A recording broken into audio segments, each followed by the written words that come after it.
വായിക്കുന്ന ഐസയ 53:9 എന്താ പറയണത്? അവൻ ഒരു അതിക്രമവും ചെയ്തില്ല. കർത്താവിൻ്റെ ഏകരക്ഷകത്തിന് രക്ഷകരമായ രക്ഷകൻ്റെ യോഗ്യത എന്താണ്? കർത്താവ് തന്നെ ചോദിച്ചിട്ടുണ്ട്, നിങ്ങൾക്ക് ആർക്ക് എൻ്റെ മേൽ പാപം ആരോപിക്കാൻ കഴിയും? അതാണ് ഈ ഐസയ പറയണത്. എന്താണ് അവൻ വായിച്ചു പറഞ്ഞ്? അവൻ ഐസയ 53:9 അവൻ ഒരു അതിക്രമവും ചെയ്തില്ല, അവന്റെ വായിൽ നിന്ന് വഞ്ചന പുറപ്പെട്ടില്ല.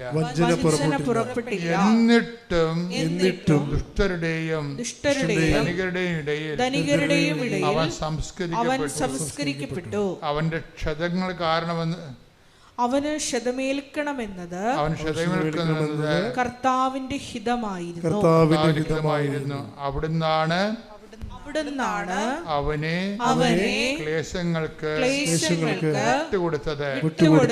അടുത്ത വായിച്ച് പാപപരിഹാര ബലിയായി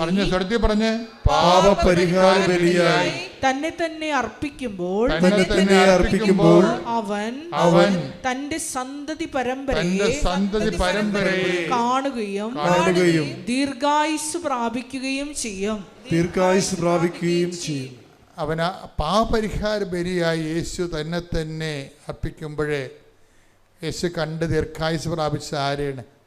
അവൻ്റെ നാമത്തെ വിശ്വസിച്ചുകൊണ്ട് പാപക്ഷമ സ്വീകരിക്കാൻ പോകുന്ന ചക്രവാളങ്ങൾ പോലെ നീണ്ട ദിഗന്ധങ്ങളും അതുപോലെ തന്നെ ദേശാന്തരങ്ങൾ കവിഞ്ഞ എല്ലാ തലമുറകളിലും ഉള്ളവരെ കർത്താവിൻ്റെ വിശുദ്ധമായ രക്തത്താൽ വീണ്ടെടുക്കപ്പെട്ട അവൻ്റെ നാമത്തിൽ യേശു എനിക്ക് പകരക്കാരനായി മരിച്ചവനാണ്, യേശുവിനും ദൈവത്തിനും എനിക്കും ഇടയിലുള്ള ഏകരക്ഷകനാണ് അവനെന്നും അവൻ്റെ നാമത്തിൽ വിശ്വസിക്കുന്നവർ അവൻ എൻ്റെ മേലുള്ള ശിക്ഷയാണ് അവൻ ഏറ്റെടുത്തുകൊണ്ട് എനിക്ക് രക്ഷ നൽകിയെന്ന് വിശ്വസിച്ചുകൊണ്ട് അങ്ങനെ യെശു രക്ഷിക്കപ്പെടുന്നൊരു ജനത്തെ കാണുമ്പോഴേ അവൻ കുരിശിൽ ദീർഘായുസ് പ്രാപിച്ചുകൊണ്ട് പറയുന്ന വാക്കാണ് ഇറ്റ് ഈസ് അക്കംപ്ലീഷ്ഡ്, എല്ലാം പൂർത്തിയായ എന്നാണ്. അവനാണ് ഏകരക്ഷകൻ. ഇനി അവൻ്റെ നാമത്തെ വിശ്വസിക്കുമ്പോൾ എന്ത് പറ്റും? അവർക്കെല്ലാം എന്ത് സംഭവിക്കും? കൃപയ്ക്ക് മേൽകൃപ ലഭിക്കും. ഏത് കൃപയാണ്? പിതാവിന് അവനോടുണ്ടായിരുന്ന പ്രസാദം. അത് ഏത് പ്രസാദമാണ്? മത്തായിയുടെ സുവിശേഷം 12:18 പ്രസാദം. ഒന്നിന് വായിച്ച് മത്തായി 12:18. മത്തായി 12:18 വായിക്കുമ്പോൾ ഇതാ ഞാൻ തിരഞ്ഞെടുത്ത എന്റെ ദാസൻ, എന്റെ ആത്മാവ് പ്രസാദിച്ച എന്റെ പ്രിയപ്പെട്ടവൻ, ഞാൻ അവന്റെ മേൽ എന്റെ ആത്മാവിനെ അയക്കും. അവന്റെ മേൽ എൻ്റെ ആത്മാവിനെ അയക്കും എന്ന് പറയണത് ആ കർത്താവിൻ്റെ ഏറ്റവും പിതാവായ ദൈവത്തിൻ്റെ ഏറ്റവും വലിയ പ്രസാദമാണ് യേശുവിനുള്ളത്. ആ യേശുവിൻ്റെ പ്രസാദം എന്ന് പറഞ്ഞാൽ എന്താണ്? പരിശുദ്ധാത്മാവ് തന്നെയാണ്. അതാ നമ്മൾ യേശുവിൻ്റെ ആത്മാവെന്ന് വിളിക്കല്ലേ. യേശുവിൻ്റെ ആത്മാവെന്ന് പറഞ്ഞാൽ എന്താണ്? ഈ പരിശുദ്ധാത്മാവ് അതിൻ്റെ കംപ്ലീറ്റ്നെസ്സിൽ, ഇപ്പം നമുക്കറിയാം കറണ്ട് ഒരു സ്വർണത്തിലൂടെ കടത്തിവിടാം, കറണ്ട് ഒരു അലൂമിനിയം കമ്പിലൂടെ കടത്തിവിടാം, കറണ്ട് ഒരു ചെമ്പ് കമ്പിലൂടെ കടത്തിവിടാം. ഇതിൻ്റെ പ്രസരണ നഷ്ടം ഉണ്ടാകുന്നത് എവിടെയാണ്? സ്വർണത്തിന് പ്രസരണ നഷ്ടം ഉണ്ടാകും. ഇപ്പം നമ്മൾ 10 വോൾട്ട് കടത്തിവിട്ടാൽ ചെമ്പ് കമ്പി അലൂമിനിയം കമ്പിലൂടെ കടത്തിവിട്ടാൽ നമുക്ക് അപ്പുറത്ത് ചെല്ലുമ്പോൾ അത് 60 മാറും. കാര്യം എന്താ? അലൂമിനിയം കറണ്ട് കുടിക്കും. അതാ വിഷയം വേണ്ടത്.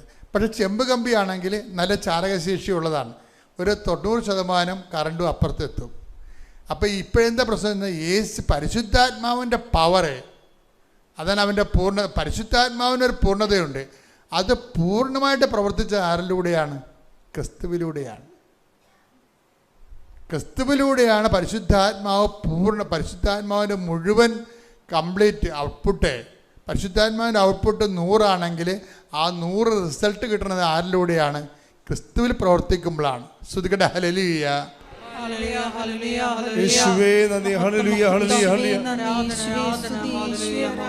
അതാണ് നമ്മൾ ക്രിസ്തുവിൻ്റെ ആത്മാവ് എന്ന് പറയുന്നത്. കർത്താവിൻ്റെ ആത്മാവെന്നൊക്കെ പറയത്തില്ലേ? ക്രിസ്തുവിൻ്റെ ആത്മാവെന്ന് പറയും. ക്രിസ്തുവിൽ പ്രവർത്തിച്ച് 100% റിസൾട്ട് ഉണ്ടാക്കിയ പരിശുദ്ധാത്മാവ്. ആ പരിശുദ്ധാത്മാവാണ് കൃപയുടെ സോഴ്സ് എന്ന് പറയണത്. കർത്താവിൻ്റെ യേശു കൃപയെന്ന് പറയുന്നത് എന്താണ്? യേശുവിൽ വസിച്ച് യേശുവിൻ്റെ പീഡാനുഭവത്തിൽ പ്രസാദിച്ച പിതാവ് അവന് നൽകിയ പ്രസാദം അതെന്താണ്? പരിശുദ്ധാത്മാവിൻ്റെ ഫുൾ സിംഗായി ആ പുത്രനിൽ വിളങ്ങി നിൽക്കുന്നു. അപ്പോൾ അവൻ്റെ നാമത്തിൽ വിശ്വസിക്കുന്നവർക്കെല്ലാം കൃപയ്ക്ക് മേൽ കൃപ ലഭിച്ചിരിക്കുന്നു.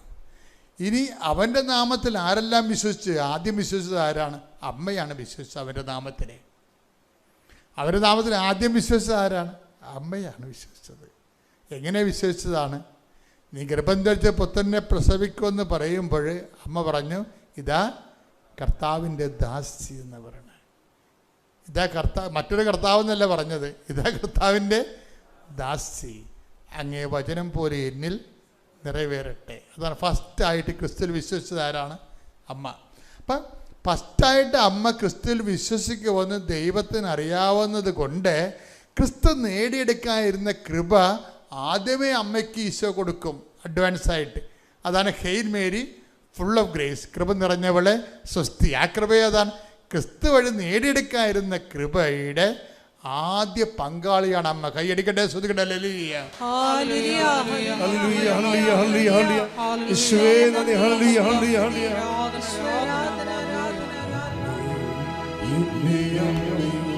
എൻ്റെ ഈശോയുടെ അമ്മേ, ഈശോ തന്നൊരമ്മേ, അമ്മേ എൻ്റെ അമ്മേ, എൻ്റെ ഈശോയുടെ അമ്മേ, അമ്മേ എൻ്റെ അമ്മേ, ഈശോ തന്നൊരമ്മേ.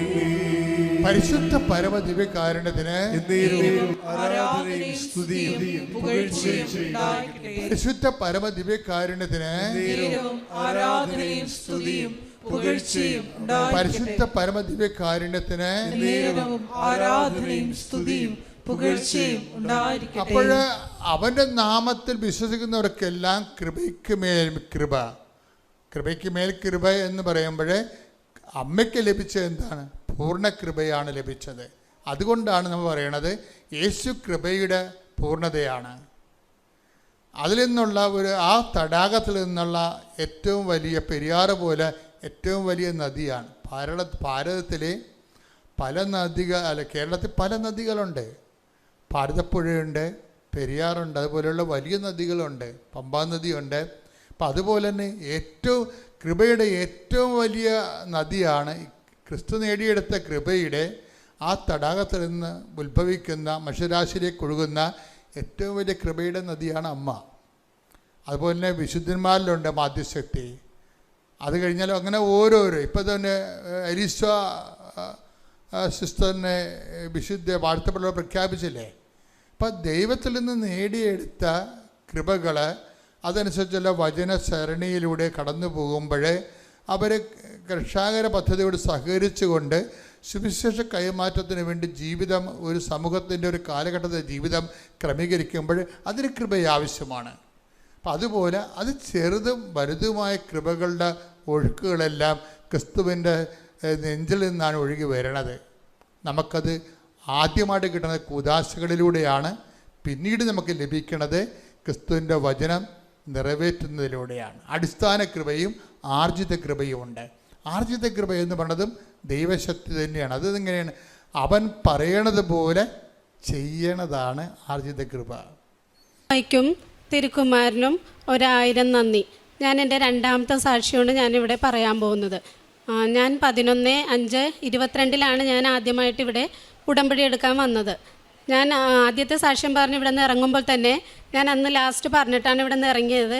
എൻ്റെ മോൾക്കൊരു ഗവൺമെൻറ് ജോലി, അതും കൂടെ എനിക്ക് അത്രയും വേണ്ടപ്പെട്ടതായിരുന്നു. അതുകൊണ്ട് ഞാൻ അമ്മനോട് പറഞ്ഞു, ഇവിടെ നിന്ന് ഞാൻ ഇറങ്ങിയപ്പോൾ ഞാൻ ലാസ്റ്റ് പറഞ്ഞതാണ്, ഒരു ഗവൺമെൻറ് ജോലി എനിക്ക് എൻ്റെ മോൾക്ക് തരുവാണെങ്കിൽ ഞാൻ അടുത്ത സാക്ഷ്യം പറയാനായിട്ട് ഞാനിവിടെ കയറുമെന്ന് പറഞ്ഞു. പക്ഷേ അധികം വൈകാതെ തന്നെ എനിക്ക് അമ്മ അത് സാധിച്ചു തരികയും ഞാൻ എൻ്റെ മോളെയും കൂട്ടി സാക്ഷ്യം പറയാൻ വേണ്ടി വന്നു. രണ്ട് കാര്യങ്ങളാണ് അമ്മ എനിക്ക് ഉടനടി തന്നത്. കയ്യിലിരിക്കുന്ന ഈ കുഞ്ഞും ഒരു ഗവൺമെൻറ് ജോലിയും കൂടെ, രണ്ടും ഒരുമിച്ചാണ് എനിക്ക് അമ്മ തന്നത്. അതുകൊണ്ട് ജോലിനെ പറ്റി മോള് പറയും. എൻ്റെ പേര് സാന്ദ്ര എന്നാണ്. എൻ്റെ ഒരു ലൈഫിൽ ഒരു മിറാക്കിൾ സംഭവിച്ചൊരു കാര്യം തന്നെ. എനിക്ക് ആ മിറാക്കിൾ എനിക്ക് അത്രയും നിസ്സാരമായിട്ട് കാണാൻ സാധിക്കാത്തൊരു കാര്യമായതുകൊണ്ടാണ് എനിക്കിവിടെ അത് വന്ന് പറയണമെന്ന് എൻ്റെ ഒരു ആഗ്രഹമാണ്. എൻ്റെ ഒരു ആഗ്രഹത്തിന് പുറത്താണ് ഞാനിവിടെ വന്ന് അത് സാക്ഷ്യമായിട്ട് പറയാം എന്ന് ഞാൻ വിചാരിച്ചത്. കാരണം ഞാൻ ജോലി ചെയ്തുകൊണ്ടിരിക്കുന്ന സമയത്തുകളെല്ലാം എൻ്റെ അമ്മയുടെയും അച്ഛൻ്റെയും ഒരു വലിയൊരു ഡ്രീമായിരുന്നു അങ്ങനെ ഒരു ജോലി വേണം എന്നുള്ളൊരു കാര്യത്തിൽ. പക്ഷേ ആ സമയത്ത് എനിക്ക് ഒരു സ്ഥലത്ത് ഞാൻ ICICI ബാങ്കിൽ വർക്ക് ചെയ്യുന്ന സമയത്ത് എനിക്കത് കണ്ടിന്യൂ ചെയ്യാൻ ഭയങ്കര ആഗ്രഹമായിരുന്നു. പക്ഷേ ആ സമയത്ത് എനിക്ക് എംപ്ലോയ്മെൻറ്റ് വഴി നമ്മുടെ താൽക്കാലികമായിട്ട് കുറേ പ്രാവശ്യം എനിക്ക് വന്നിട്ടുണ്ടായിരുന്നു. എനിക്കതിൽ പോകാൻ താല്പര്യമില്ലായിരുന്നു. കാരണം എൻ്റെ കരിയർ പോകുമോ എന്നോർത്തൊരു ടെൻഷനായിരുന്നു. കാരണം ഞാൻ ഒരിടത്ത് ഇനി എൻ്റെ ലക്ഷ്യത്തിലെത്തില്ലേ എന്നോർത്ത് ഭയങ്കര ടെൻഷനിലും ഭയങ്കര സങ്കടമൊക്കെ ആയിരുന്നു. അപ്പോൾ കൂടുതലും ഞാൻ അവർ പറയുന്ന രീതിക്ക് തന്നെ എൻ്റെ ലൈഫ് ഞാൻ മുന്നോട്ട് പോയിക്കൊണ്ടിരുന്ന വെച്ചാൽ അങ്ങനെ ഞാൻ ICICI ബാങ്കിൽ നിന്ന് അവിടെ നിന്ന് ജോലി ചെയ്തുകൊണ്ടിരിക്കുന്ന സമയത്തായിരുന്നു എനിക്ക് താൽക്കാലികമായിട്ട് ഒരു ഓഫർ വന്നിട്ടുണ്ടായിരുന്നു 6 മാസത്തേക്ക്. അങ്ങനെ എന്നെ അമ്മയും അച്ഛനും നിർബന്ധിച്ച് എന്നെ അവിടെ നിന്ന് റിസൈൻ ചെയ്യിപ്പിച്ച് എന്നെ ഈ 6 മാസത്തേക്ക് കയറ്റിയപ്പോൾ എനിക്ക് വളരെയധികം വിഷമമുണ്ടായിരുന്നു. എൻ്റെ കരിയർ എന്താ ഇവർ ഇവർ മനസ്സിലാക്കാത്തതെന്നുള്ളൊരു വിഷമമായിരുന്നു. അങ്ങനെ വീണ്ടും എനിക്ക് 6 മാസം താൽക്കാലികമായിട്ട് എനിക്ക് ജോലി ഇങ്ങനെ കണ്ടിന്യൂസ് ആയിട്ട് ഞാൻ ഓരോ സ്ഥലത്ത് ഓരോ എണ്ണമായിട്ട് വർക്ക് ചെയ്തുകൊണ്ടിരിക്കണമായിരുന്നു. അങ്ങനെ ഒരു സ്ഥലത്തേക്ക് ഒരു കമ്പനിയിൽ ജോലി ചെയ്യാൻ വേണ്ടിയിട്ട് ഞാനിങ്ങനെ റെസ്യൂമെ അപ്ലൈ ചെയ്യുമ്പോൾ അവർ ചോദിക്കുന്നത് 6 മാസം എക്സ്പീരിയൻസ് ഉള്ളല്ലോ, നമുക്ക് അങ്ങനെ എടുക്കാൻ പറ്റില്ല എന്ന് പറഞ്ഞ് അവിടെ നിന്ന് ഇറങ്ങിപ്പോരുമ്പോൾ എനിക്ക് ഭയങ്കര സങ്കടമായിരുന്നു. ഒരു ലക്ഷ്യത്തിലെത്താൻ പറ്റുന്നില്ലല്ലോ, എൻ്റെ കരിയർ ഇങ്ങനെ പോയിക്കൊണ്ടിരിക്കണല്ലോ, എവിടേക്കോ ഇങ്ങനെ പോയിക്കൊണ്ടിരിക്കണോ, ഒരിടത്തും ഞാൻ എത്തണില്ലല്ലോ എന്നോർത്ത് വളരെ സങ്കടമായിരുന്നു. ഇവനെ ഡെലിവറി കഴിഞ്ഞ് 2ാമത്തെ ദിവസം എനിക്ക് വീട്ടിൽ നിന്നൊരു അപ്പോയിൻമെൻറ്റ് ലെറ്റർ വന്ന് എംപ്ലോയ്മെൻറ്റ് എക്സ്ചേഞ്ചിൽ നിന്ന് ഒരു ഹയർ സെക്കൻഡറി ടീച്ചറായിട്ട് ഇൻ്റർവ്യൂ അറ്റൻഡ് ചെയ്യാൻ വേണ്ടി എന്നെ വിളിച്ചിട്ടുണ്ടായിരുന്നു. കറക്റ്റ് ഇവൻ ഡെലിവറി ആയി 2nd ഡേ ആണ് വീട്ടിൽ അപ്പോയിൻമെൻറ്റ് ലെറ്റർ വന്നത്. അങ്ങനെ ഇൻ്റർവ്യൂ അറ്റൻഡ് ചെയ്യുന്നത് ശനിയാഴ്ചയായിരുന്നു. അതായത് ഇവൻ തിങ്കളാഴ്ച ഡെലിവറി ആയി 5-ാം തീയതി ഞാൻ, അതായത് 5 ദിവസം കഴിഞ്ഞ് ശനിയാഴ്ച ഞാൻ പോയി ഇൻ്റർവ്യൂ അറ്റൻഡ് ചെയ്ത്. ആ നോർമൽ ഡെലിവറി ആയിരുന്നു. അങ്ങനെ വളരെ ബുദ്ധിമുട്ടിയാണ് ഞാൻ ആ കോട്ടയം വരെ ഇൻ്റർവ്യൂവിന് അറ്റൻഡ് ചെയ്യാൻ പോയത്. എനിക്കറിയാമായിരുന്നു കിട്ടത്തില്ല എന്നുള്ള കാര്യം. ഞാൻ ഒട്ടും പ്രാക്ടീസ് ചെയ്തിട്ടുണ്ടായിരുന്നില്ല. ഞാൻ ഹോസ്പിറ്റലിൽ നിന്നാണ് അവിടെ നിന്ന് ഞാൻ ഇൻ്റർവ്യൂ അറ്റൻഡ് ചെയ്യാൻ പോയത്. ഞാൻ വീട്ടിൽ പോലും ഡിസ്ചാർജ് ആയിട്ടുണ്ടായിരുന്നു. ഹോസ്പിറ്റലിൽ നിന്ന് ഡിസ്ചാർജ് പോലും ആയിട്ടുണ്ടായില്ല. ഞാൻ അവിടെ നിന്ന് ഹോസ്പിറ്റലിൽ നിന്ന് ഡയറക്റ്റാണ് ഞാൻ ഇൻ്റർവ്യൂ അറ്റൻഡ് ചെയ്യാൻ പോയത്. വളരെ ബുദ്ധിമുട്ടോടെയാണ് ഞാൻ അവിടെ പോയത്. കാരണം എൻ്റെ നോർമൽ ഡെലിവറി ആണെങ്കിൽ പോലും എനിക്ക് കുറേ പ്രയാസങ്ങളൊക്കെ ഉണ്ടായിരുന്നു. ബ്ലീഡിങ് അങ്ങനത്തെ സംഭവങ്ങളെല്ലാം ഉണ്ടായിരുന്നു. അങ്ങനെ അവിടെ എത്തിക്കഴിഞ്ഞാൽ എനിക്ക് ഓരോ ഉറപ്പില്ലായിരുന്നു, കിട്ടാൻ ചാൻസ് ഇല്ലെന്ന് എനിക്കറിയാം. എന്നാലും ഞാൻ പോയി. കാരണം എൻ്റെ അമ്മയുടെ അച്ഛൻ്റെയും സ്വപ്നമായിരുന്നു, എൻ്റെ പോലും അല്ലെങ്കിൽ അവർക്കൊരു സ്വപ്നമായിരുന്നു അത് വേണം എന്നുള്ളത്. അങ്ങനെ ഞാൻ അവർക്ക് വേണ്ടി ഓക്കെ ഞാൻ പോകാമെന്ന് പറഞ്ഞ് അവിടെ എത്തി ഇൻ്റർവ്യൂ അറ്റൻഡ് ചെയ്തു. അങ്ങനെ ഇൻ്റർവ്യൂ അറ്റൻഡ് ചെയ്ത് അന്ന് തന്നെ അവർ അനൗൺസ് ചെയ്തിട്ട് പറഞ്ഞു സെലക്ട് ചെയ്തിട്ടുണ്ട്, ജോലി കിട്ടിയിട്ടുണ്ടെന്ന് പറഞ്ഞുള്ള രീതിയിൽ പറഞ്ഞപ്പോഴും അവർ പറഞ്ഞു ജോലിക്ക് കയറുന്നതിന് മുമ്പ് മെറ്റേണിറ്റി ലീവും കൂടി തരാം, മെറ്റേണിറ്റി ലീവ് എടുത്തോ നിങ്ങൾ, കാരണം നിൻ്റെ ആരോഗ്യമാണ് ഏറ്റവും വലുത്, നിൻ്റെയും കുഞ്ഞിൻ്റെ ആരോഗ്യമാണ് ഏറ്റവും വലുത്, അതുകൊണ്ട് നിനക്ക് മെറ്റേണിറ്റി ലീവ് ഞങ്ങൾ തരികയാണ്. അത് കഴിഞ്ഞ് ഡിസംബർ, അതായത് 6 മാസം കഴിഞ്ഞ് ഡിസംബറിലാണ് എനിക്ക് ജോയിൻ ചെയ്യേണ്ടത് ജോലിക്ക്. അപ്പോൾ ഞാനിപ്പോൾ മെറ്റേണിറ്റി ലീവിലൂടെയാണ് ഞാൻ പോയിക്കൊണ്ടിരിക്കുന്നത്. അപ്പോൾ എനിക്ക് മെറ്റേണിറ്റി ലീവ് തരാത്ത ആ സമയത്ത് ഞാൻ ഒത്തിരി വിഷമിച്ചായിരുന്നു, ഒത്തിരി ഞാൻ അപേക്ഷിച്ചായിരുന്നു അമ്മ മാതാവിനോടും യേശുവോടും എൻ്റെ ഭഗവാൻ കൃഷ്ണനോടും ഞാൻ അപേക്ഷിച്ചായിരുന്നു. എനിക്ക് ഭയങ്കര ബുദ്ധിമുട്ടായി എന്നുള്ളതും എൻ്റെ വിഷമം അവർക്കറിയായിരുന്നു. അങ്ങനെ അവസാനം എനിക്ക് മെറ്റേണിറ്റി ലീവും തന്ന് അവസാനം എൻ്റെ ലൈഫിലൊരു എന്താ പറയുക ഒരു പെർമനൻറ്റ് പോസ്റ്റിലേക്ക് ജോലി നേടുകയും ചെയ്തു. ഞാൻ ഒരു നിയോഗം വെച്ചിട്ടുണ്ടായിരുന്നു ഒരു ഗവൺമെൻറ് ജോലിക്ക് വേണ്ടി. പക്ഷേ ഇവള് പ്രസവിച്ച് അപ്പോഴത്തേക്കും എനിക്ക് മനസ്സിലായി ഇനി ഒരു ഗവൺമെൻറ് ജോലിയൊന്നും കിട്ടാൻ പോകുന്നില്ല. കാര്യം എനിക്ക് കുഞ്ഞായി, PSC ഒക്കെ പഠിക്കാൻ ഇവർക്ക് കുഞ്ഞിനെ കൊണ്ട് ഇവർക്ക് പറ്റില്ല. അപ്പോൾ അത് ഒരിക്കലും ഇനി അത് നടക്കാൻ പോലെന്ന് തന്നെ എനിക്ക് മനസ്സിലായി. ഞാനിവിടെ എല്ലാ മാസവും മുടങ്ങാണ്ട് ഉടമ്പടി എന്നെടുത്തോ അന്ന് ഈ മാസം വരെ ഞാൻ മുടങ്ങാതെ എല്ലാ മാസവും ഇവിടെ വന്ന് ഞാൻ പോണതാണ്. അല്ലാതെ ഇടക്കിട്ട് വന്ന ആളല്ല. ഞാൻ വന്ന് അതുപോലെ ഇവിടെ അഡ്മിറ്റ് ആക്കുന്നതിൻ്റെ ഉടമ്പടിയുടെ തലേന്ന് എൻ്റെ ഉടമ്പടി ഡേറ്റ് എനിക്ക് പുതുക്കേണ്ട ഡേറ്റ് മാറിപ്പോലാന്ന് ചിന്തിച്ച് ഞാൻ തലേന്ന് തന്നെ ഇവിടെ വന്ന് നല്ല തിരക്കായിരുന്നു. ഞാൻ രാവിലെ ഇവിടെ ഒറ്റക്കിട്ടിട്ടാണ് ഞാൻ വീട്ടിൽ നിന്ന് പോകുന്നത്. പക്ഷേ രാവിലെ വരെ വന്നിട്ട് വൈകിട്ടാണ് ഞാൻ തിരിച്ച് വീട്ടിലോട്ട് പോകുന്നത്. പക്ഷേ അതിന് മുമ്പത്തെ പുതുക്കലോടുകൂടി ഞാൻ ആ ഒരു നിയോഗം ഞാൻ വെട്ടിക്കളഞ്ഞു. ഞാൻ മാതാവിനോട് പറഞ്ഞു, ഇനി എനിക്ക് ഗവൺമെൻറ് ജോലി നീ തരണ്ട. കാര്യം എന്താണെന്ന് വെച്ചെന്നാൽ ഞാൻ പ്രതീക്ഷിച്ചത് ഇനി നടക്കുമെന്ന് എനിക്ക് തോന്നില്ല. നീ അങ്ങനെ ഞാനത് വെട്ടിയിട്ട് ഞാൻ പ്രാർത്ഥിക്കുമ്പോഴും ഞാനത് വെക്കാറില്ല.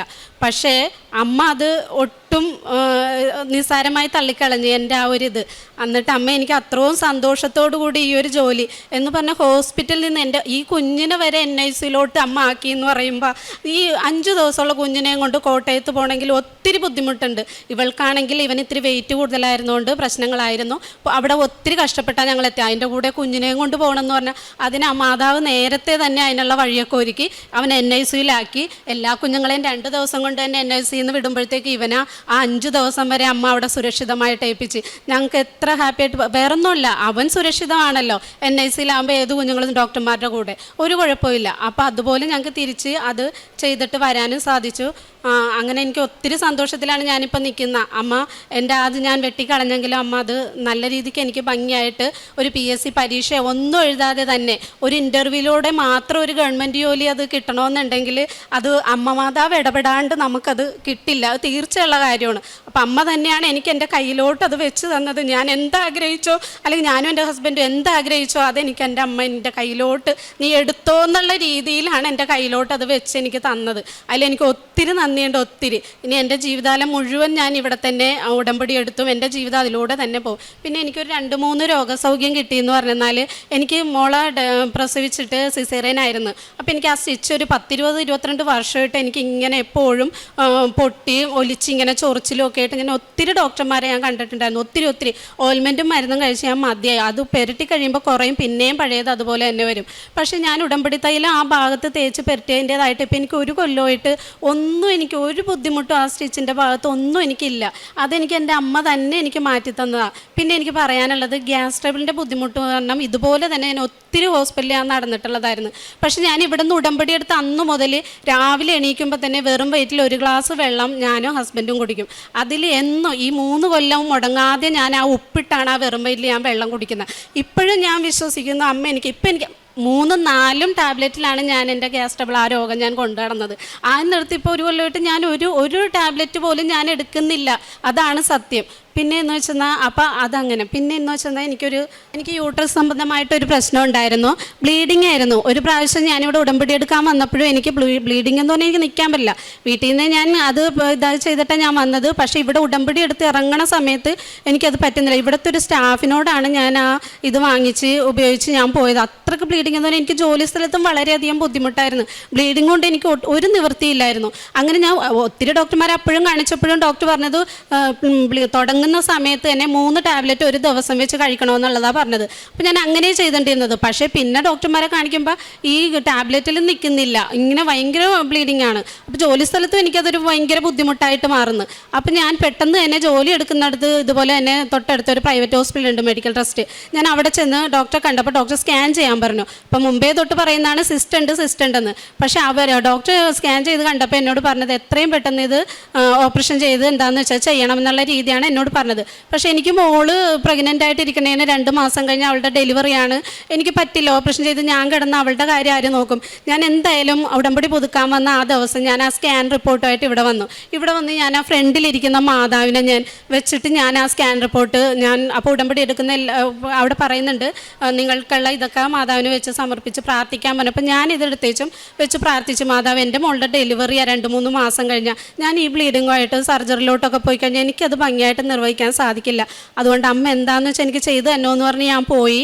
മോളെ ഡെലിവറി ആണ സമയത്ത് എനിക്ക് അവിടെ വെച്ച് പീരിയഡ്സ് ആയെങ്കിലും എനിക്ക് അത്ര വലിയ ഇതൊന്നും ഉണ്ടായിരുന്നില്ല, നോർമലായിട്ടായിരുന്നു. അപ്പോൾ ഞാനത് കാര്യമാക്കിയില്ല. പക്ഷെ അത് കഴിഞ്ഞ് ഇപ്പോൾ വരെ എനിക്കൊരു 3-4 മാസമായിട്ട് എനിക്ക് അങ്ങനൊരു സംഭവമേ ഇല്ല.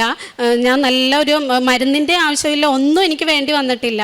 അപ്പോൾ അതും എനിക്കൊരു രോഗസൗഖ്യമാണ്. പക്ഷെ ഞാൻ അടിവയറ്റിലാണെങ്കിലും വിശ്വാസ പ്രമാണം ചൊല്ലി കുറിച്ചിട്ട് ഞാൻ പ്രാർത്ഥിക്കുമ്പോഴും ഞാൻ എനിക്ക് വേണ്ടി മാത്രം മാത്രമല്ല മാതാവേ, യൂട്രസ് സംബന്ധമായിട്ടുള്ള എല്ലാവർക്കും, അതുപോലെ ഗർഭിണികളായിട്ടുള്ള എല്ലാവർക്കും വേണ്ടിയിട്ടും കൂടിയാണ് ഞാൻ എങ്ങനെയൊക്കെ ഞാൻ ഇപ്പോൾ മൈഗ്രെയിൻ ആണെങ്കിലും ശരി, നെറ്റിക്ക് ഇട്ട് പ്രാർത്ഥിക്കുമ്പോൾ ഞാൻ എല്ലാവരും ഉൾപ്പെടുത്തിയിട്ടേ അത് ഞാൻ അങ്ങനെ പ്രാർത്ഥിക്കാറുള്ളൂ. പിന്നെ കാരുണ്യ പ്രവർത്തനം എന്ന് വെച്ചെന്നാൽ ഞാനിങ്ങനെ കുറച്ച് മക്കളിങ്ങനെ അനാഥരായ മക്കളുണ്ട്. അവിടെ ഞാൻ വീടിൻ്റെ അടുത്ത് തന്നെയാണ്. അവിടെ ഞാൻ പല പ്രാവശ്യമായിട്ട് അവർക്കുള്ള ഭക്ഷണം ഞാൻ കൊടുക്കാറുണ്ട്. അപ്പോൾ പല പ്രാവശ്യം എനിക്ക് അവിടെ പോയി അവർക്ക് ഭക്ഷണം കൊടുക്കാൻ എനിക്ക് പറ്റിയിട്ടില്ല, ഞാൻ കണ്ടിട്ടില്ല. അപ്പോൾ ഭക്ഷണം അവർ ഏർപ്പെടുത്തും കൊണ്ടുപോയി കൊടുക്കും, അങ്ങനെയാണ്. അപ്പോൾ സിസ്റ്റർ എന്നോട് പറഞ്ഞു ഒരു പ്രാവശ്യമെങ്കിലും വന്ന് ആ മക്കളുടെ കൂടെ സാധിക്കുമെങ്കിൽ ചെയ്യണമെന്ന് തന്നെ. അപ്പോൾ ഇവൾ 8 മാസം ആയപ്പോഴത്തേക്കും ഞാൻ ഓർത്ത് അന്ന് എനിക്കൊന്ന് ചെയ്യണം, മോളും സുഖമില്ലാണ്ടിരിക്കണേല്ലേ, എന്നാൽ ചെയ്തേക്കാമെന്ന് കരുതി ഞാൻ അവിടെ ഭക്ഷണം മക്കളെ ഏൽപ്പിച്ചു. അപ്പോൾ ഞാനും എൻ്റെ ഹസ്ബൻഡും മോളും മോളുടെ ഭർത്താവും എല്ലാവരും കൂടെ ഞങ്ങൾ അവിടെ ചെന്ന് കണ്ടാലും നമുക്ക് സത്യത്തിൽ ചെറിയ മക്കളാണ് അവിടെയുള്ള 100 മക്കളുണ്ട്, കുഞ്ഞുമക്കൾ. അത് 2 വയസ്സുള്ളതും ഒക്കെ ഉണ്ട്. അതുങ്ങൾക്കൊക്കെ ഭക്ഷണം വാരി കൊടുത്ത് അവരുടെ പ്രാർത്ഥനയിൽ ഞങ്ങൾ ഉൾപ്പെടുത്തി അവരുടെ ഒപ്പം ഇരുന്ന് ഞങ്ങൾ ഭക്ഷണം കഴിച്ച് ശരിക്കും പറഞ്ഞാൽ അതൊരു സന്തോഷമുള്ളൊരു കാര്യമായിരുന്നു. പിന്നെ എനിക്കിവിടെ ഉടമ്പടി എടുത്തപ്പോൾ തന്നെ ഒരു അമ്മയും അച്ഛനെയും 85 വയസ്സും 75 വയസ്സും ഒക്കെ ഉള്ള അച്ഛനും അമ്മയാണ്. മക്കളൊക്കെ നോക്കാൻ പറ്റാത്ത സാഹചര്യത്തിൽ നിൽക്കുന്നതുകൊണ്ട് അന്നോട്ട് ഞാൻ അവർക്കൊരു സഹായമാണ്, കുളിപ്പിച്ചു കൊടുക്കാനും അവരുടെ വസ്ത്രം അലക്കി കൊടുക്കാനും. ഇപ്പോഴും ഞാനത് തുടർന്ന് പോകുന്നുണ്ട്. അപ്പോൾ അമ്മയാണെങ്കിൽ നല്ലൊരു പ്രാർത്ഥനയുള്ള അമ്മയാണ്.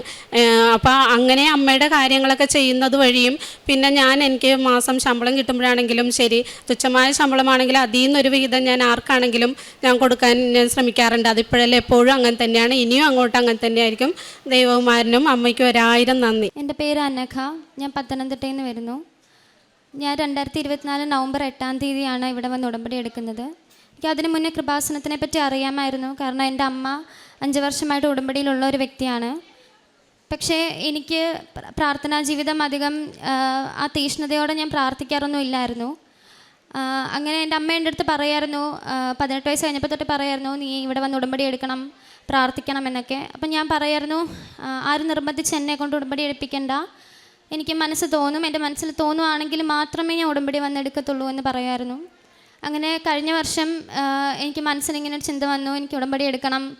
പക്ഷേ എനിക്ക് ഇവിടെ വരാനോ ഉടമ്പടി വന്നാൽ പോലും എനിക്ക് ഉടമ്പടി എടുക്കാനൊന്നും പറ്റുന്നുണ്ടായിരുന്നില്ല. അങ്ങനെ ഭയങ്കര തടസ്സങ്ങളായിരുന്നു എനിക്ക് ഉടമ്പടി എടുക്കാനായിട്ട്.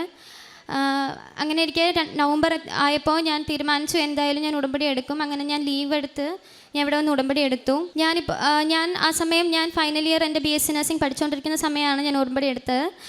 അടുത്ത മാസം തൊട്ട് എനിക്ക് സ്റ്റഡി ലീവ് സ്റ്റാർട്ട് ചെയ്യായിരുന്നു. അപ്പം ഞാൻ എൻ്റെ പ്രാർത്ഥനയും എൻ്റെ പഠനവുമായിട്ട് മുന്നോട്ട് പോയി.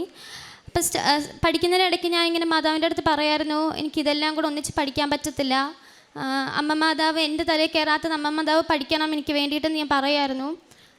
ഫസ്റ്റ് ഇയറും സെക്കൻഡ് ഇയറും തേർഡ് ഇയറും ഒക്കെ ഞാൻ എൻ്റെ മെറിറ്റിൽ മാത്രം വിശ്വസിച്ച് പഠിച്ചാൽ മാത്രമേ പാസ്സാവത്തുള്ളൂ, ഇതൊക്കെ ഒരു ലക്കാണ് എന്നൊക്കെ വിചാരിച്ച് പഠിച്ചിരുന്നൊരു വ്യക്തിയാണ്. അപ്പോഴൊക്കെ എനിക്ക് എൻ്റെ ബാച്ചിൽ ഇപ്പോൾ 60 പേരുണ്ടെങ്കിൽ 60ാമത് പാസ്സാവുന്നൊരു വ്യക്തിയായിരുന്നു. അതായത് ഏറ്റവും കുറവ് മാർക്കോടുകൂടി പാസ്സാവുന്നൊരു വ്യക്തിയായിരുന്നു ഞാൻ. അപ്പോൾ ഞാൻ ഇങ്ങനെ മാതാവിൻ്റെ അടുത്ത് പറയായിരുന്നു, എനിക്ക് പഠിക്കാൻ എല്ലാം കൂടെ ഒന്നും എനിക്ക് പഠിക്കാൻ പറ്റത്തില്ല, ഒത്തിരി പഠിക്കാനുണ്ട്, അപ്പം അമ്മ മാതാവ് പഠിക്കണം എൻ്റെ കൂടെ ഇരുന്നൊക്കെ പറയായിരുന്നു. അപ്പോൾ ഞാൻ ഇങ്ങനെ സാക്ഷ്യങ്ങളൊക്കെ കേൾക്കുമ്പോൾ അതിൽ ജപമാല ചൊല്ലുന്ന കാര്യങ്ങളൊക്കെ ആൾക്കാർ പറയുമ്പോൾ ഞാൻ ഇങ്ങനെ ഓർക്കും, എനിക്ക് ജപമാല ചൊല്ലാൻ അറിയത്തില്ലല്ലോ, കാരണം ഞാനൊരു ഹിന്ദു മതത്തിലുള്ള ഒരാളാണ്. അപ്പം ഞാൻ ഇങ്ങനെ യൂട്യൂബൊക്കെ നോക്കി ജപമാല ചൊല്ലാൻ പഠിച്ചു. ഞാൻ ഇവിടെ വന്ന് ജപമാല വാങ്ങിച്ചു. അങ്ങനെ ഞാൻ ജപമാല എൻ്റെ പഠനത്തിനോട് കൂടി ഞാൻ ജപമാല ചൊല്ലുകയും സാക്ഷ്യം കേൾക്കുകയും ധ്യാനം കൂടുകയൊക്കെ ചെയ്യാൻ തുടങ്ങി. അങ്ങനെ എൻ്റെ പരീക്ഷയുടെ തലേദിവസമായി. ഫ്രണ്ട്സ് എല്ലാവരും ഇരുന്ന് ഞങ്ങൾ ഹോസ്റ്റലിൽ ഇരുന്ന് പഠിക്കുക. അപ്പോൾ എനിക്ക് മാത്രം ഒന്നും പഠിച്ചിട്ട് 1 പ്രാവശ്യം 2 പ്രാവശ്യമൊക്കെ റിവൈസ് ചെയ്ത കാര്യമാണെങ്കിലും എനിക്ക് ആ രാത്രി എനിക്കതെല്ലാം എടുത്ത് നോക്കിയിട്ട് എനിക്ക് ആദ്യമായിട്ട് ഞാൻ കാണുന്ന പോലെ ഓരോ പേജ് മറിക്കും തോറും ഞാൻ ഇതൊന്നും വായിച്ചില്ലാത്ത പോലെ കാര്യങ്ങൾ പോലെ എനിക്ക് തോന്നി. അപ്പോൾ എനിക്ക് ഭയങ്കരമായിട്ട് സങ്കടം വന്നു. ഞാൻ അവിടെ നിന്ന് കരഞ്ഞു, ഞാൻ വീട്ടിലൊക്കെ വിളിച്ച് കരഞ്ഞു. അപ്പോൾ എൻ്റെ ഫ്രണ്ട്സൊക്കെ പറഞ്ഞു, നീ ഉറങ്ങ്, നിനക്ക് നാളെ രാവിലെ എക്സാമിന് പോകുമ്പോൾ നിനക്ക് ശരിയാവും, നിനക്കൊക്കെ ഓർമ്മ വരും. പക്ഷേ എനിക്ക് അവരൊന്നും പറഞ്ഞ് എനിക്ക് വിശ്വാസം വന്നില്ല. ഞാൻ അപ്പോൾ പിന്നെ ഇരുന്ന് പഠിക്കാൻ ശ്രമിച്ചു. അങ്ങനെ എൻ്റെ മനസ്സിലിങ്ങനെ കുറേ നേരമായിട്ട് ഇങ്ങനെ ആരോ പറയുന്ന പോലെ തോന്നി, നീ കൃപാസനം പത്രം എടുത്ത് ചുമ്മാ ഒന്ന് വായിച്ച് നോക്ക്, നീ പത്രം വായിക്കുക, കൃപാസനം പത്രം വായിക്കാൻ ഇങ്ങനെ മനസ്സ് തോന്നുന്നുണ്ട്. പക്ഷെ ഞാൻ അപ്പോഴും പഠിച്ചുകൊണ്ടിരുന്നു. ഞാനിവിടുന്ന് ആദ്യം ഉടമ്പടി എടുത്തപ്പോൾ നവംബർ മാസത്തെ പത്രം എനിക്ക് കിട്ടിയായിരുന്നു. പക്ഷെ ഞാൻ എന്നിട്ടും അതെടുത്ത് വായിക്കുന്നില്ല. എൻ്റെ അടുത്ത് ആരോ ഇങ്ങനെ പറയുന്നുണ്ട്, നീ വായിക്കുക, പത്രം എടുത്ത് വായിക്കുക. അപ്പം ഞാൻ ഓൾറെഡി അതിൻ്റെ ഒരു ഫ്രണ്ടിലത്തെ പേജ് മാത്രം വായിച്ചിട്ടുണ്ടായിരുന്നു. അപ്പം ഞാനങ്ങനെ പത്രം എന്തായാലും വായിക്കാമെന്ന് വെച്ചിട്ട് ഞാൻ എൻ്റെ ബുക്ക് അടച്ച് വെച്ചിട്ട് പത്രം എടുത്ത് ഞാൻ 2ാമത്തെ പേജ് തിരിക്കുകയും ഞാൻ ആദ്യം വായിച്ച സാക്ഷ്യം കേട്ടിട്ട് ഞാൻ ഞെട്ടിപ്പോയി. എനിക്ക് കരച്ചിൽ വന്നു. കാരണം ഞാൻ അപ്പം അനുഭവിച്ചുകൊണ്ടിരിക്കുന്ന അവസ്ഥ എന്താണോ അതായിരുന്നു ആ പത്രത്തിൽ വേറൊരു കുട്ടിയുടെ സാക്ഷിയായിട്ട് അവിടെ എഴുതിയേക്കുന്നത്. കാരണം എന്നെ പോലെ BSc നഴ്സിംഗ് പഠിക്കുന്ന നിമ്മി എന്ന് പറഞ്ഞൊരു കുട്ടിയുടെ സാക്ഷ്യം, ഞാൻ ആ സമയം അനുഭവിച്ചുകൊണ്ടിരുന്ന ബുദ്ധിമുട്ടായിരുന്നു ആ പത്രത്തിലുണ്ടായിരുന്ന ആ സാക്ഷ്യത്തിൽ. ആ കുട്ടിയെ പരീക്ഷ എങ്ങനെയാണ്, ആ ബുദ്ധിമുട്ടുള്ള പരീക്ഷ ആ കുട്ടി എഴുതിയെന്നും മാതാവ് എങ്ങനെയാണ് അവളെ അത്ഭുതപരമായിട്ട് വിജയിപ്പിച്ചതെന്നുള്ള സാക്ഷ്യമായിരുന്നു. അത് കണ്ടപ്പോൾ എനിക്ക് മനസ്സിലായി മാതാവ് എൻ്റെ അടുത്ത് കമ്മ്യൂണിക്കേറ്റ് ചെയ്യാൻ നോക്കുവാണ്, സമാധാനമായിട്ട് ഇരിക്കുക എന്ന് എൻ്റെ അടുത്ത് പറയാൻ നോക്കുവാന്ന് എനിക്ക് മനസ്സിലായി. അങ്ങനെ ഞാൻ എൻ്റെ എക്സാം എഴുതാൻ പോയി. കാശരൂപവും അതുപോലെ തന്നെ ഞാൻ ഉപ്പ് എൻ്റെ എക്സാം ഹാളിലിട്ടു. എൻ്റെ ഫ്രണ്ട്സിന് എല്ലാവർക്കും ഞാൻ തൈലം കുരിശ് വരച്ച് കൊടുത്തു. അങ്ങനെയാണ് ഞങ്ങളെല്ലാവരും എക്സാമിന് പോയത്. എല്ലാ എക്സാമും എല്ലാവർക്കും പാടായിരുന്നു. ഫ്രണ്ട്സൊക്കെ വന്നിട്ട് അവരെഴുതി ഉത്തരവൊക്കെ പറയുമ്പോൾ ഞാൻ ഇങ്ങനെ ഓർക്കും, ഞാൻ ഇതൊന്നും അല്ലല്ലോ എഴുതിയേ, ഞാൻ ഇങ്ങനെ ജയിക്കുന്നേ, ഫൈനൽ ഇയർ ആണ്. എനിക്ക് ഭയങ്കര ടെൻഷനായിരുന്നു. അപ്പം ഞാനിങ്ങനെ പൊതുവേ ഏറ്റവും വേസ്റ്റ് ആയിട്ടുള്ള കാര്യങ്ങൾ ആലോചിക്കുന്ന ഒരു വ്യക്തിയാണ്. കാരണം ഞാൻ മാത്രം തോറ്റുപോവോ, ഞാൻ എന്ത് ചെയ്യും, അങ്ങനെയൊക്കെ ഏറ്റവും വേസ്റ്റ് ആയിട്ടുള്ള കാര്യങ്ങൾ എപ്പോഴും ആലോചിച്ചുകൊണ്ടിരിക്കുന്ന ഒരാളാണ്. അപ്പോൾ ഇങ്ങനത്തെ ചിന്തകളൊക്കെ എൻ്റെ മനസ്സിൽ വരുമ്പോൾ ഒരു വചനം എൻ്റെ മനസ്സിൽ വരും, നിൻ്റെ ദൈവമായ കർത്താവ് വിജയം നൽകുന്ന യോദ്ധാവ് നിൻ്റെ മധ്യമുണ്ട്. ഇത് ഞാനിങ്ങനെ ബുക്കിൽ എഴുതുകയും ഒത്തിരി പ്രാവശ്യം ഇങ്ങനെ പറഞ്ഞുകൊണ്ടിരിക്കുകയൊക്കെ ചെയ്യും. അങ്ങനെ കഴിഞ്ഞ ആഴ്ച ഇവിടെ ചൊവ്വാഴ്ച ധ്യാനം നടന്നുകൊണ്ടിരുന്ന സമയത്ത് എൻ്റെ റിസൾട്ട് വന്നു. അപ്പം ഞാൻ കഴിഞ്ഞ ഞായറാഴ്ചത്തെ ധ്യാനം ഇവിടെ വന്ന് ഞാൻ ധ്യാനം കൂടിയിട്ടുണ്ടായിരുന്നു. അതുകൊണ്ട് ഞാൻ വേറൊരു ധ്യാനം, അച്ഛൻ്റെ ധ്യാനം 11:30 ആയപ്പോൾ ഞാൻ ഇവിടെ ധ്യാനം നടക്കുന്ന യൂട്യൂബിൽ ധ്യാനം നടക്കുന്ന സമയത്ത് വേറൊരു ധ്യാനം എടുത്ത് കണ്ട്. അപ്പം എൻ്റെ ഫ്രണ്ട്സ് എല്ലാവരും വിളിക്കുക എന്നെ, നീ റിസൾട്ട് നോക്ക്, നിൻ്റെ റിസൾട്ട് വന്നു. അപ്പോഴൊന്നും എനിക്ക് ധ്യാനം കഴിയാതെ എനിക്ക് റിസൾട്ട് കാണണ്ട. ഞാൻ 2 മണിക്കൂറുള്ള ധ്യാനം കൂടി കഴിഞ്ഞിട്ട് എൻ്റെ റിസൾട്ട് നോക്കിയപ്പോൾ എനിക്ക് ഇന്നേ വരെ കിട്ടാത്ത മാർക്ക് മാതാവ് എനിക്ക് തന്നെ എന്നെ പാസ്സാക്കി. ഞാൻ ബാച്ചിൽ ഏറ്റവും അവസാനം പാസ്സായിക്കൊണ്ടിരുന്ന ഒരു വ്യക്തിയാണ് ഞാൻ. ഇപ്പോൾ എങ്ങനെയെങ്കിലുമൊക്കെ പാസ്സാകും, 1/2 മാർക്ക് പോയാൽ ഞാൻ തോറ്റു പോകും, അങ്ങനെ ഒരു വ്യക്തിയായിരുന്നു ഞാൻ. പക്ഷേ ഈ പ്രാവശ്യം റിസൾട്ട് വന്നപ്പോൾ ആദ്യത്തെ പേജിൽ തന്നെ, അതായത് റാങ്ക് ലിസ്റ്റിന് ആദ്യത്തെ പേജിൽ തന്നെ എൻ്റെ പേരുണ്ട് 17ാമത്. അത്രയും മാർക്ക് വന്ന് ഞാൻ മാതാവിൻ്റെ അടുത്ത് ഒന്നും ചോദിച്ചില്ല, എന്നെ പാസ്സാക്കി തന്നാൽ മതി എന്ന് ഞാൻ പറഞ്ഞുള്ളൂ. പക്ഷെ മാതാവ് എന്നെ ഒത്തിരി മാർക്ക് തന്ന് പാസ്സാക്കി. അപ്പം ഞാൻ ഇങ്ങനെ എപ്പോഴും ഇങ്ങനെ എൻ്റെ മെറിറ്റിൽ മാത്രം വിശ്വസിച്ചുകൊണ്ടിരുന്നൊരു വ്യക്തിയായിരുന്നു. ദൈവത്തെ എൻ്റെ അവസരോചിതമായിട്ട് ഞാൻ ദൈവത്തെ വിളിക്കുന്ന ഒരാളായിരുന്നു. എൻ്റെ ആവശ്യം കഴിയുമ്പോൾ ഞാൻ ദൈവത്തിന് നന്ദി പറയുമോ, അല്ലെങ്കിൽ ഞാൻ പറയും ഞാൻ പഠിച്ചുകൊണ്ടാണ് കിട്ടിയേ, അങ്ങനെയൊക്കെ പറയുന്നൊരു വ്യക്തിയായിരുന്നു ഞാൻ. പക്ഷെ ഇപ്പം എനിക്ക് മനസ്സിലായി, എൻ്റെ കഴിവ് കൊണ്ടല്ല, മാതാവിൻ്റെ കൃപ കൊണ്ട് എനിക്ക് കിട്ടിയ അനുഗ്രഹമാണെന്ന് എനിക്ക് മനസ്സിലായി. ഞാൻ എൻ്റെ ഫ്രണ്ട്സിൻ്റെ കൂടെയൊക്കെ ഞാൻ ഇങ്ങനെ ഒരു വ്യക്തിയായിരുന്നില്ല. ഞാൻ എൻ്റെ ഭയങ്കര റൂഡായിട്ടും ഭയങ്കര ആറ്റിറ്റ്യൂഡൊക്കെ ഉള്ള ഒരാളായിരുന്നു ഞാൻ. എപ്പോഴും ഫ്രണ്ട്സിൻ്റെ കൂടെ കളിയും ചിരിയും തമാശയും അങ്ങോട്ടും ഇങ്ങോട്ടും കളിയാക്കിയൊക്കെ ഇരിക്കുന്ന ഒരാളായിരുന്നു ഞാൻ. ഇപ്പം ഞാൻ എൻ്റെ ഫ്രണ്ട്സിൻ്റെ അടുത്ത് ഈശോനെ പറ്റിയും മാതാവിനെ പറ്റിയും ഇവിടുത്തെ സാക്ഷ്യങ്ങളെക്കുറിച്ചും അച്ഛൻ ധ്യാനത്തിൽ പറയുന്ന കാര്യങ്ങളൊക്കെയാണ് ഞാൻ അവരുടെ അടുത്ത് സംസാരിക്കുന്നത്. എന്നും രാവിലെയും വൈകിട്ട് ഞാൻ ഇവിടുത്തെ ഡെയിലി ബ്രെഡ് ഞാൻ എൻ്റെ ഫ്രണ്ട്സിന് അയച്ചു കൊടുക്കും 5:30 തന്നെ. അപ്പോൾ അവരിങ്ങനെ ചോദിക്കും, നീ എന്ന് രാവിലെ എങ്ങനെയാണ് എണ്ണീറ്റിരുന്ന് പ്രാർത്ഥിക്കുന്നത്? ക്രിസ്ത്യൻ ഫ്രണ്ട്സ് തന്നെ ചോദിക്കും, ഞങ്ങൾക്ക് പോലും ഇങ്ങനെ പ്രാർത്ഥിക്കാൻ പറ്റുന്നില്ല, ഞങ്ങൾ പോലും ഇങ്ങനെ ഫുള്ള് ബൈബിൾ വായിച്ച് തീർത്തിട്ടില്ല, നിനക്ക് എങ്ങനെ ഇതൊക്കെ സാധിക്കുന്നത് ഇങ്ങനെ ചോദിക്കും. അപ്പം ഞാൻ പറയും, ഞാൻ ഉടമ്പടി എടുത്തിട്ടുണ്ട്, എനിക്ക് മാതാവ് അതിനുള്ള കൃപകൾ തരുന്നുണ്ട്, അതുകൊണ്ട് ഞാൻ പ്രാർത്ഥിക്കുന്നതെന്ന് ഞാൻ പറയും. അപ്പോൾ ഇത്ര അനുഗ്രഹം തന്ന മാതാവിനും ഈശോയ്ക്കും 1000 നന്ദി.